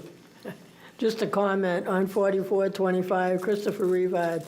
He's been doing this since I've been here. And he must be doing a good job because he comes back every year with no problem. Yeah. Just a comment. We know Mother's Day is not far away. All right, so we're on 43-25, all those in favor, please indicate in the usual manner. Thank you, Councilor Cormier, as you pass by. 43-25 has been granted by a vote of 9-0. Moving on to Mr. Rivard on 44-25. Thank you, Mr. President. 44-25, Christopher Rivard, 28 Arch Street, Douglas, Mass. Request to renew his transient vendor license with the City of Leominster. Again, Mr. Rivard always has his applications in. They're ready, and he is in good standing. So is my position to renew his transient vendor license, and I'd ask you to check with members of my committee. Councilor Arndinger? I agree. And Councilor David Cormier. I agree. You've heard the unanimous recommendation to grant 44-25. Is there any additional discussion? Seeing none, all those in favor, please indicate in the usual manner. 44-25 has been granted by a vote of 9-0. And finally, 45-25. Mr. Chairwoman, ready to report. Thank you, Mr. President. 45-25, Best Buy Stores, LP number 1433. Request to renew a license to deal secondhand articles at 22 Orchard Hill Park Drive in Leominster. Again, I have reviewed their application. It is complete, and they are in good standing with the city. So it would be my position to grant the renewal of this license, and I would ask you to check with members of my committee. Councilor Arndinger? I agree. And Councilor David Cormier. I agree. You've heard the unanimous recommendation to grant 45-25. Any discussion? Seeing none, all those in favor, please indicate in usual manner. 45-25 has been granted. Unless there's any objection, can we take C-57 in block? All right, are you ready to report, Madam Chairwoman? I am, Mr. President. Dean J. Mazzarella, Mayor, requests the reappointment of the following. To the Board of Appeals, term to expire 4/15/2028, Michelle Hagstrom of Sacramento Drive in Leominster. To the Board of Assessors, term to expire April 15th, 2028, Richard Dondero of Lancaster Street, Leominster. Board of Health, term to expire April 15th, 2028, Nicole Perry of Oakwind Hollow Road, Leominster, Wendy Weeks of Blossom Street in Leominster. To the Council on Aging, term to expire April 15th, 2028, Phyllis Gagne of Fairmont Street, John Diggins of Rustic Drive, and Donna Smith of Spruce Street, number 411. Disability Commission, term to expire April 15th, 2028, Thomas Thielen of Judy Drive, Gail Turbide of Scenic Drive, and Martin Turbide of Scenic Drive. To the Historical Commission, term to expire April 15th, 2028, Diane Sanabria of Lawrence Avenue and Mary Murata of Wheeler Street. To the Library Board of Trustees, term to expire April 15th, 2028, James Despo of Helena Street, Joanne Dionfro of Helena Street. To the Library Board of Trustees, term to expire 4/15/2026, Susan Shalafo Zephyr of West Street. Planning Board, term to expire 4/15/2030, Jason Parry of Oakwind Hollow Road, and Paul Weiser of Barrington Road. To the Recreation Commission, term to expire April 15th, 2028, Peggy Stevenson of Weathervane Drive, and Teresa McEwen of Brooks Pond Road. All right. I'll check with members of your committee. Councilor Arndinger? I agree. Councilor David Cormier? I also agree. Okay, I'm going to do this by roll call vote unless there's any discussion first. All right, starting with Councilor David Cormier. Yay. Councilor Pauline Cormier. Yay. Councilor Arndinger. Yay. Councilor Noseworthy. Yay. Councilor Tossi. Yay. Councilor Shalfo Zephyr. Yay. Councilor Robbins. Yay. Councilor Frida. Yay. And I'll be recorded as yay. So all of those reappointments are confirmed by a vote of 9-0. Moving on to Legal Affairs, is the Chairwoman ready to report on 46-25? I am. Petition 46-25, Susan Shalfo Zephyr, Counselor at Large. Request to adopt Chapter 140, Section 139C of the Massachusetts General Laws as follows. No fee shall be charged for a license issued under this section for a service animal as defined by the Americans with Disabilities Act or regulations promulgated thereunder. No fee shall be charged for a dog owned by a person aged 70 years or over in a city or town that accepts this provision. We had a public hearing earlier this evening, and I just wanted to clarify, this was brought to my attention by a constituent, because this was on our website. We had this language on our website, but when the person came in to get his, he had just turned 70, and when he came in to get his dog licensed and was charged a fee, or was going to be charged a fee, he said, well, on the website, this is the language that we have. Is this correct, Liz? So Liz realized that we had never passed this. So that's why he called, the constituent called me, I called Liz, we clarified everything. The fee for him obviously was waived because there was incorrect information on the website. So that's why I brought this back, because it seems like a reasonable thing to do, service animals and folks older than 70. So that's where this comes from. So my recommendation would be to grant 4625. And just one notation, it says a 2/3 vote, but I think this is just a majority vote, excuse me. I agree. Is that right? Yeah, Okay. I agree. Would you check with my committee as well, I please? sure will. Councilor Tosse? I agree. And Councilor Pauline Cormier? I agree. You've heard the unanimous recommendation of the Legal Affairs Committee to grant 46-25. Is there any further discussion? Councilor Frida? Just a clarification through the chair. Are we actually accepting the provision? Is that what we're doing here? We are, yeah. Okay. Okay. All set, Councilor? All right.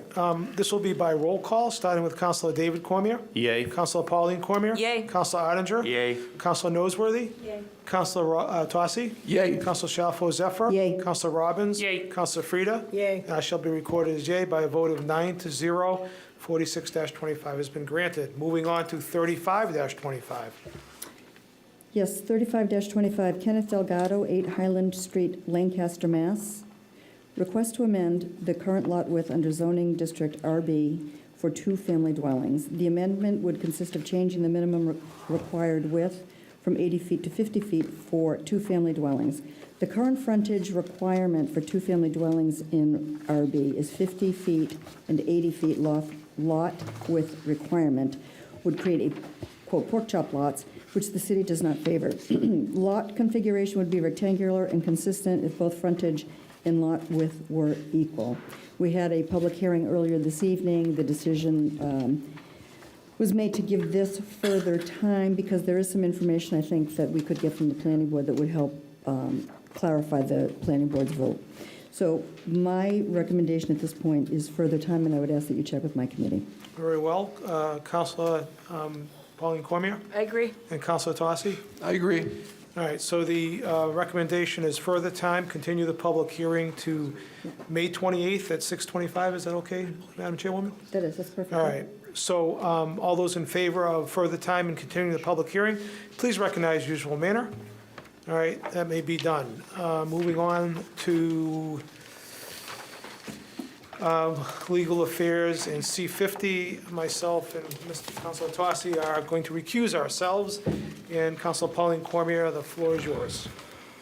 And I am going to turn it over to the chairwoman of the Special Legal Affairs Committee, Councilor Frida, C-50. Thank you, Madam Chair.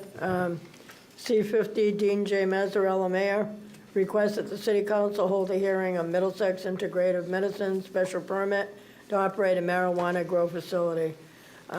Check with my committee, but the recommendation will be further time. We've had a little problem trying to coordinate some times that work for everybody, and we know we're going to need a long time, and out of fairness for the people that we're going to have coming in, they're going to be flying up from South Carolina again and from all parts of the state. So we want to be fair and having enough time. So my recommendation would be further time. I'm going to check with the committee. Councilor Robbins? I agree. And Councilor Shalfo Zephyr? I agree. You've heard the unanimous recommendation of the Special Legal Affairs Committee to grant C-50 further time. Are there any comments? Seeing none, I am going to ask the clerk if we can put this on the next agenda and grant this further time. All those in favor of granting C-50 further time, please recognize in the usual manner. So that will be granted, and we'll ask the clerk to put this on the next agenda. And we can ask our president to come back. Councilor Tossi, join us as well. All right, thank you, Councilor Pauline Cormier. My pleasure, Mr. President. Moving on to Legal Affairs, Petition 41-25. Is the chairwoman ready to report? I am. Petition 41-25, Lisa Nugent of 45 Beth Avenue, Leominster, requests that the City Council prohibit all horse and dog racing and any associate betting or wagering anywhere within Leominster, Massachusetts by the following. Amend Article 1, Section 22-24, definitions by adding the following definition. Racetrack, any tract of land where horses or dogs are raced and where any form of betting or wagering on the speed or ability of horses or dogs are permitted or conducted. Amend Article 3, Section 22-17, underlying districts, table of uses, under business uses to add racetrack as a listed use and to add the letter N for not allowed in every column for each and every district. Amend Article 3, Section 28-18, overlay districts, table of uses under business uses to add racetrack as a listed use and to add the letter U for underlying district in each and every column for each and every overlay district. The purpose of this zoning amendment is to prohibit commercial horse or dog racing anywhere within the city of Leominster. This was given regular course on March 24th, 2025. We have a public hearing scheduled for May 12th at 6:30 p.m. This does require a 2/3 vote. My understanding is that the planning board has their hearing on 5/19. That's correct. So we probably will have to continue ours, right? If we open it on the 12th, we'll have to continue. Yeah, it's scheduled for May 12th as it is now. We were hopeful, I think, when we did that, the Right. planning board would have a recommendation. The 65 days won't be up on May 12th, so we do have to wait for the planning board. It will be right with or without the planning board on the second May meeting, but I think the only option we have right now is further time. Okay. Okay. So my recommendation would be further time, and I would ask that you pull my committee. All right, Councilor Pauline Cormier I agree. and Councilor Tossi. I agree. The unanimous recommendation of 41-25 is for further time. Any further discussion? Seeing none, all those in favor of further time, please indicate in the usual manner. 41-25 has been given further time with a public hearing scheduled for May 12th, 2025 at 6:30 p.m. Moving on to public safety. Sorry. Mr. President, Yep. I am going to need to abstain from 42-25 because it does involve my employer. Also, while I am abstained, if you could do the first reading of C-55, that one involves fire department salaries. I need to abstain from that one as well because of my situation with having an immediate family member on the fire department. Okay. So if I can step away, you can Yeah, take care of those we'll two. accommodate that. Yep. Thank you. You're welcome. Thank you. All right, so first up, public safety with Councilor Robbins. 42-25, Massachusetts Electric Company doing business as National Grid and Verizon New England request permission to locate poles, wires, fixtures, including the necessary sustaining and protecting fixtures along and across the following public way. Torrey Circle, National Grid to install one jointly owned pole on Torrey Circle beginning at a point approximately 367 feet northwest of the center line of the intersection of Willard Street and Torrey Circle. National Grid to install one new 35-foot Class 3 pole and anchored number P250 on Torrey Circle to reposition the overhead lines that have been knocked down by dump trucks per the customer's request. Leominster, Mass. Location approximately as shown on plan attached. I just want to note this is public service, not public safety, as it says above. We opened a public hearing earlier today, and a representative of National Grid was here. A constituent spoke who is in the neighborhood who has requested a little bit more information. So we kept the public hearing open, and seeing such, I'm going to ask that we give this further time, and I'll ask that you check with the other members of the committee. All right, so let's see. Councilor Claire Frida I agree. and Councilor Noseworthy. I agree. All right, so we're going to recommend further time with a continued public hearing date of May 12th at 6:20, if that's okay, Councilor? Sounds great. All right, all those in favor of further time in that public hearing date, please indicate in the usual manner. That is granted by a vote of 8-0. All right, so now to the Chairwoman of Legal Affairs and First Reading, starting with C-55. C-55, okay. It's, I think that's page, what, 11? Mr. President? Yes. If I may, and I apologize, Councilor No. Shalfo-Zephyr. Since Councilor Cormier is abstained, can we do C-55?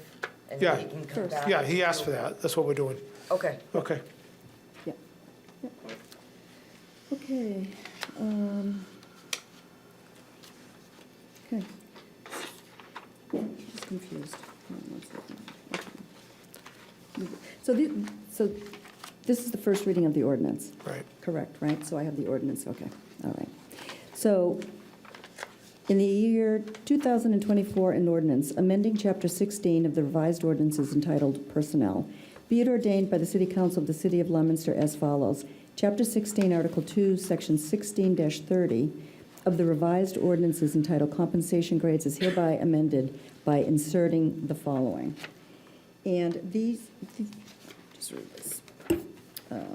So there are three different charts that I'm not going to read out loud, but they are on file in the clerk's office. And these are for Leominster Fire Department salary and wage adjustments for FY25 through FY27, and DPW, Department of Public Works salary and wage adjustments for FY25 through FY27. So these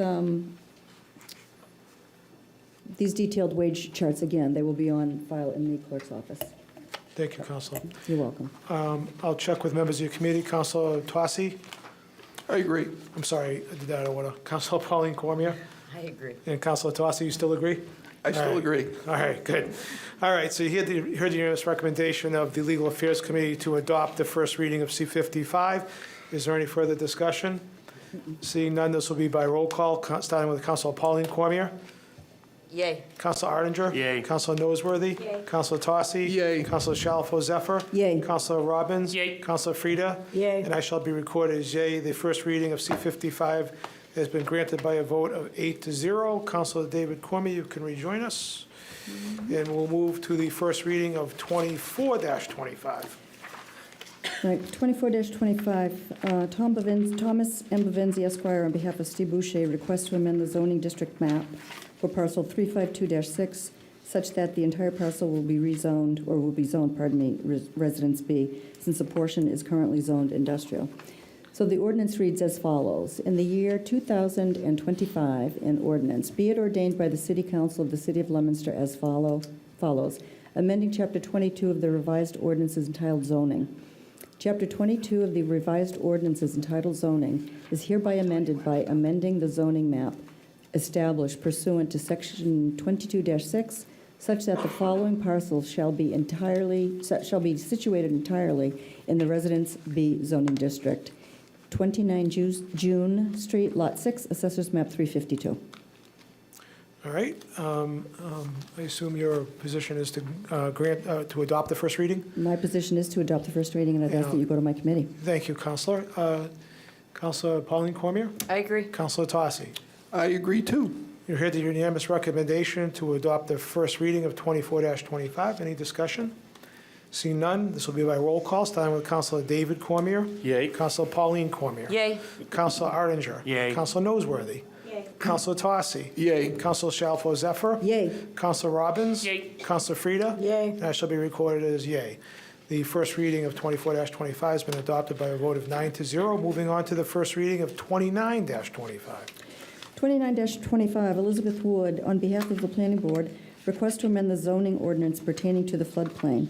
Federally mandated update to floodplain district, EP, Article 6, Section 22 to 34. So this language, be it ordained by the City Council of the City of Leominster as follows, amending Chapter 22 of the revised ordinances entitled Zoning. Article 6 of the zoning ordinance entitled Special Districts Regulations is hereby amended by deleting Section 22-34, floodplain district, in its entirety and inserting in its place the following. Article 6, Special Districts Regulations. This is a multi-page and very detailed new ordinance replacing the existing floodplain ordinance. So this will be on file in the clerk's office. I think it would be, I don't think it makes sense to read 10 pages into the public record, but it was a mandated change, and we had Katie Pate from, I think, the DEP. DCR. Oh, DCR, thank you. From the DCR at our last meeting, who explained in detail and showed us the maps and why it was being mandated.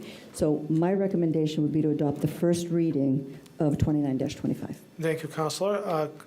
Madam Chairwoman, Councilor Pauline Cormier I agree. and Councilor Tosi. I agree, too. You've heard the unanimous recommendation of the Legal Affairs Committee to adopt the first reading of 29-25. Is there any further discussion? Seeing none, this will be by roll call. Councilor David Cormier. Yay. Councilor Pauline Cormier. Yay. Councilor Arndinger. Yay. Councilor Noseworthy. Yay. Councilor Tosi. Yay. Councilor Shalfo Zephyr. Yay. Councilor Robbins. Yay. Councilor Frida. Yay. And I'll be recorded as yay. The first reading of 29-25 has been adopted by a vote of 9-0. And finally, with respect to readings, Councilor, Mr. President, if I may, and I think Councilor Cormier maybe was trying to touch on this. C-54 and the other one that I abstained from, if you look, were originally referred to finance, which I had mentioned something to you. I thought they should have been legal affairs, but you told me it's fine, I could handle them. But this was originally put in as a finance item. oh, okay. Even though they probably should be legal affairs. Should, yeah. But I handled them originally. All right. So, but it doesn't matter to It me, should be but legal affairs, though. it should be. Ordinance I- change. It should be, but, it's not going to offend the adoption of the ordinance, so. No. We'll stick with the mistake, I guess.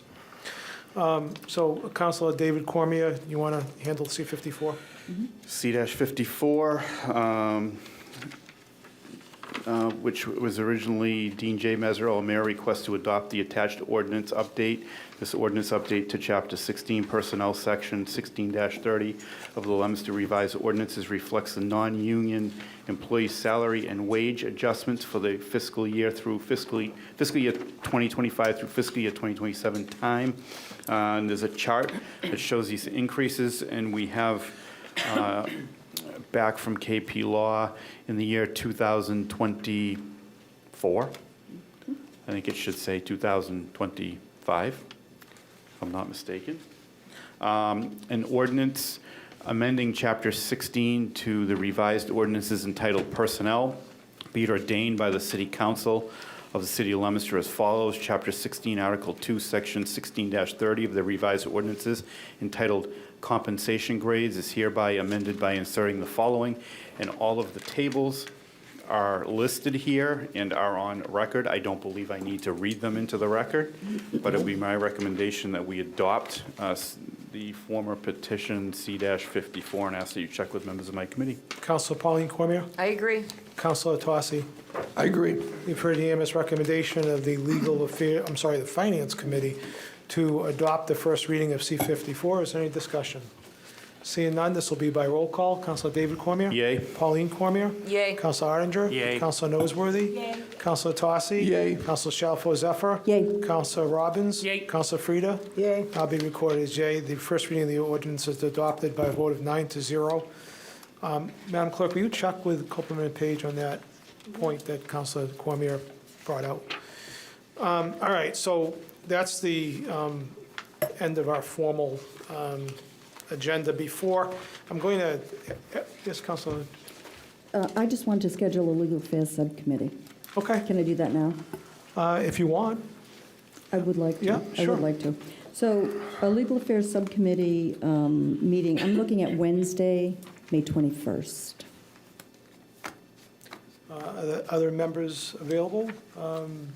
Councilor I Cormier? apologize, I do not have my You don't have a calendar? Okay. calendar All with right. me. It should be fine. I don't see that there would be a problem, but Okay, I will email the clerk, and then she can get it out to everybody. Okay. How about if we handle it that way? That's I just fine. want to get it on the books All right. before it gets Okay. crazy. certainly. Okay. All right, I am going to ask the councilors, or give the councilors an opportunity to offer some reflections on our departed councilor, but before I do that, I want to know if there's any other new or old business. Councilor Frida? Community calendar?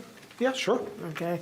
I just want to remind the council and the public that's watching, May 4th, the Laurelwood Garden Club, in partnership with the Blue Star Mothers, will be dedicating a marker, highway marker, right in front of the old Shaw's, which is Amazon now, whatever it is, on Route 12.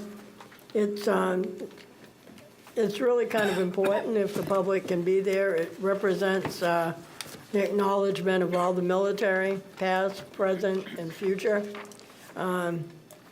The Garden Club, it's a federation of the Garden Club in Washington, D.C. They are the jurisdiction for any marker, Arlington Cemetery, and every marker that's put up on the highway. So they're all exactly the same. And it's for people, when you drive by, you think of somebody that has served or in the past, presently, or in the future. So the event will be at 2 o'clock on Route 12 by Hamilton Street. And hopefully people will come and show their respect for the military. Thank you, Councilor Frida. Anybody else have any community calendar items or old or new business? Okay. Does any councilor want to offer a reflection on Councilor Angelini? Councilor Tossi? Yes, thank you, Mr. President. I'd just like to read something real short. Sure. How do you summarize a 30-year friendship in a couple minutes? Peter and I worked together, we spent free time together, and we served on the city council together. Peter was an amazing person, a man's man, and one of the smartest people I've ever met. Money, material things never mattered to him. Family, friends, and the great city of Leominster meant everything to the man. I used to call him a modern-day Johnny Appleseed, as his work to preserve the open space and key parcels of land in Leominster for generations to enjoy was his passion. Now he's gone to a better place, and I miss him. And I hope he's looking down on us now, and we're making him proud. Thank you, Mr. President. Thank you, Councilor Tossi. Anybody else? Councilor Pauline Cormier? Thank you, Mr. President. I didn't prepare anything, and I didn't know if I would speak tonight, but I want to say that Councilor Angelini, Peter, was a great resource for me. He always met me with a smile. He also always answered his phone. He always answered every text message. When I needed him, he was there. I want to say that when he took over the chair of legal affairs, he had some big shoes to fill. And he was tenacious and worked harder than anybody to keep the legal affairs committee going and educated and informed. And he did a tremendous job. He taught himself and learned the ins and outs of it. The Go Farm was having an issue a couple of years back, and they had reached out to me, and I called Peter because he was our environmental guy, and I said, Peter, I don't understand enough about what they're going through and what they're trying to accomplish out there, and Peter said, I'll meet you there, and he met me there in 5 minutes. He actually pulled in the parking lot before I did. And he made sure that I got the credit. Even though he did all the work, he made sure that I got all the credit for it. Peter, to me, was somebody who put people over politics, people over procedure. He wanted to hear from people, and he gave them the opportunity to be heard. I didn't know him as long as you guys did, but I promise you I will miss him as much as you guys will. So, thank you. Thank you, Councilor. Anybody else want to offer? Councilor Shalfo Zephyr? Yeah, thank you very much. I met Peter a long, long time ago. He was younger than I am, so we didn't quite go to school together. But we started working together over 30 years ago. Councilor Bedanza will remember the No Town Citizens Action Committee that was a very small group of people who were very concerned about the city of Fitchburg building an industrial park in the No-Town watershed. No-Town at that time provided 40%. 60%. Oh, 60 back then, okay, 60% of our water, it was the major water supply, I remember that. And it was an uphill battle. Kevin Cormier of Flap TV fame, some of you might know him, was the Ward 4 councilor at the time.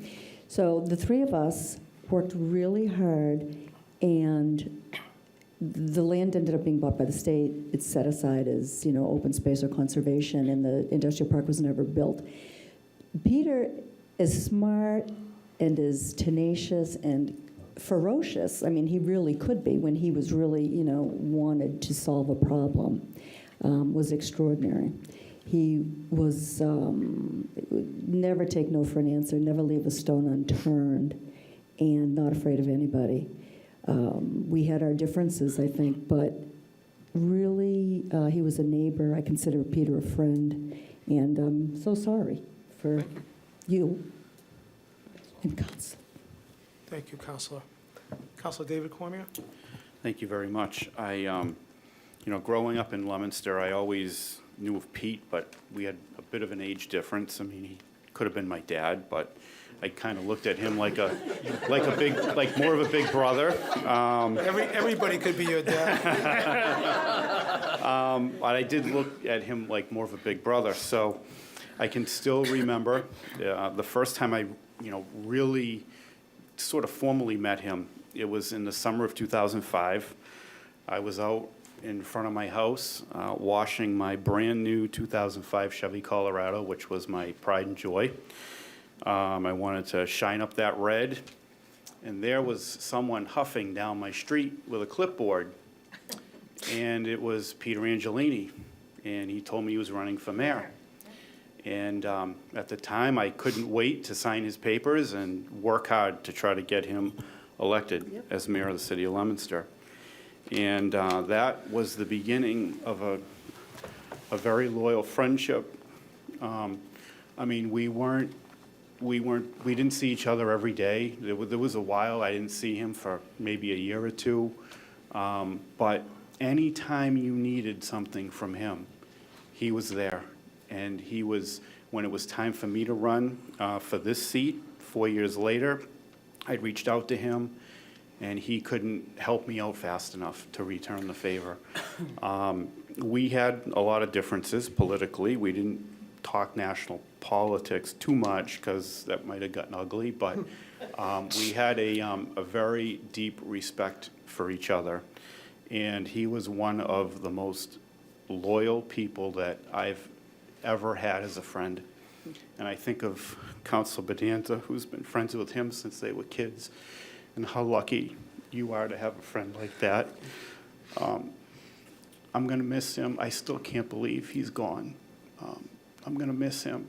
And he did so much for the city of Leominster. There's a lot of open space in this city that he pounded pavement to make sure that was preserved for future generations, that will hopefully be open long after we are all gone. He did so much for this city.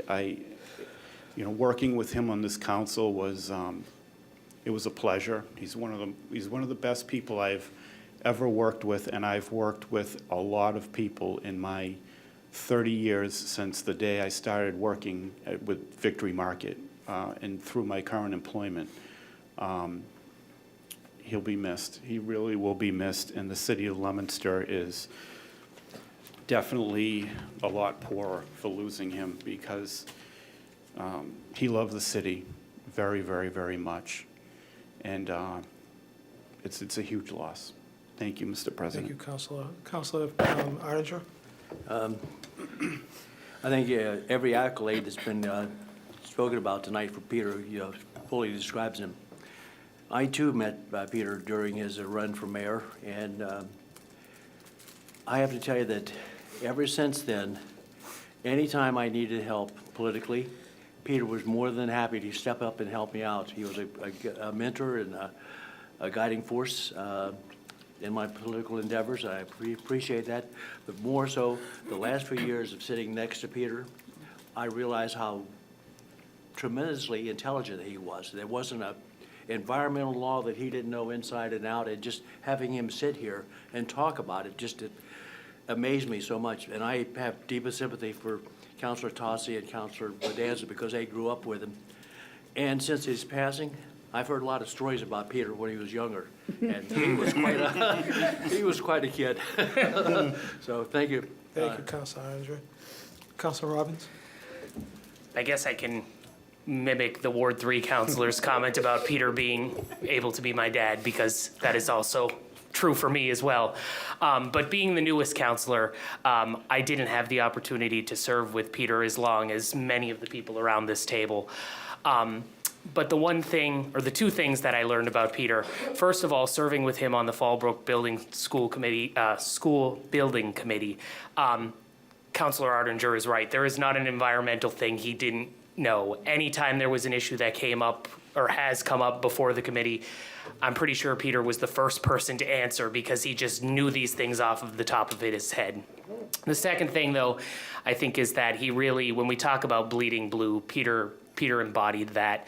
And, you know, I extend my condolences to his family, to the council president, and to the Ward 1 councilor, who, you know, were much closer with him. And we as a council are here for both of you.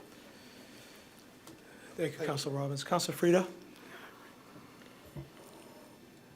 In my 38 years in public service in the city, I've known Peter in a lot of different capacities. I don't think there were 5 minutes that we were on the same page on anything. You know, we argued about things, but, you know, I don't think anybody could have said anything better than the Ward 1 councilor. I mean, there was just a heartfelt friendship, and I don't think anybody can top what you just said. So Thank you, Council. You know, we wish his family the best, and you know, we will miss him. We'll miss the fierceness and his love for the city, and some of the arguments, quite honestly, too. It's all part of what we do. So, you know, condolences to his family and his friends. Thank you, Councilor. Councilor Noseworthy? I'll be brief. I wanted to let you all speak first. I didn't really know Peter that well, except to run against him for the seat. And I just want to say that he really was a gentleman, that I was nervous running for office for the first time. I felt good and comfortable about it, but I didn't know what I was in for. And so I was very appreciative that each of us really treated each other with tremendous respect throughout the whole process. I know that he really loved the environment. Again, I just want to give my condolences to his family, his friends, and constituents that meant so much to him. And I've been thinking a lot over the last week, especially about Councilor Tossi and Councilor Bedanza, and I just want to let you know that I'm thinking of you. I've got big shoes to fill, but I promise you I'll step up and do the best that I can. Thank you. Thank you. Thank you. I met Peter in the 3rd grade, and we had a lot in common. Our parents knew each other pretty well. My parents had his cousin as a godchild. My grandmother put up his grandmother when she came from Italy. They lived in Clinton. We had a younger brother of the same age. We just hit it off from the very beginning, 60 years ago. I remember in the 4th grade, he was hit by a car in front of his dad as he was alighting from a bus on Merriam Avenue. And he missed several months of the 4th grade. And I still remember the last day of school. He had been in a body cast in traction for some of that time. And the last day of school, Miss Geary at Northwest School, they rolled him in a wheelchair into class. And I remember the joy that I felt. seeing him that day. We spent every decade of those 60 years on some collaboration, whether it was painting houses, organizing sandlot football games, or boxing in his basement on Saturday mornings. There was something we did together. And most recently, serving down here on the city council, you could not find a more loyal, dedicated, and wise friend. We were each other's confidant, each other's advisor. It's a huge hole. And I've had a lot of people reach out to me over the last several days. The last time I spoke to Peter was when he was in the hospital for his 69th birthday on April 15. And I loved him in every sense of the word. And it's going to be difficult. In the years ahead, I still think about calling him, and know he's not there, but I look at it this way: the good Lord blessed me with a lot of years with Peter. I am the better for it. I love you, Peter Angelini. Thank you. I guess I'll entertain a motion to adjourn. All in favor?